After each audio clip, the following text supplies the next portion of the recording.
Hi guys, in this video I will show you how to solve Facebook group is suspended due to community standards. So in case you have received these notifications like they have disabled or suspended your account, probably it's because you have violated community standard or you have inappropriate content like hate speech, violence or threats, harassment or bullying, or promoting dangerous organizations and so on.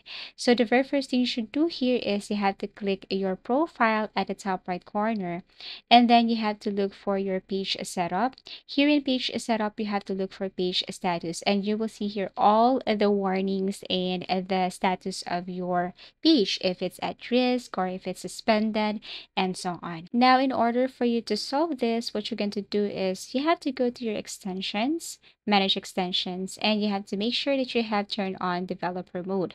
I'm going to let you download this tool, and I'm going to include this tool in the description down below. All you have to do is to download this and then go to your downloads.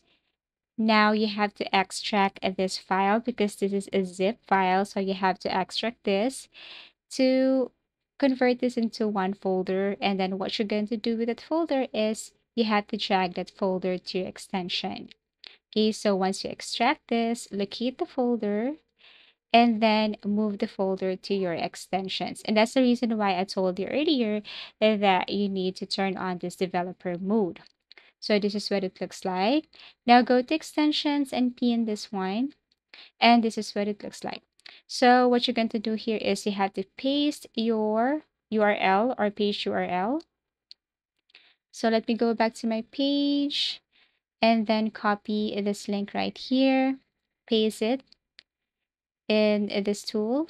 Okay, so let me copy first, Control C and paste it here, and then submit an appeal or request. So basically, I cannot do that because I haven't violated anything. But if you violated or if you receive those notifications that you're suspended or your account or page account has been disabled, so you can request an appeal here and wait for their Facebook team to respond and help you with that concern. You just have to follow the instructions and wait till you receive a notification that your page status is now okay. Thank you for watching. If you have found this video helpful, please do like and subscribe. If you want us to create another tutorial, please do comment down below. See you again in our next video tutorials.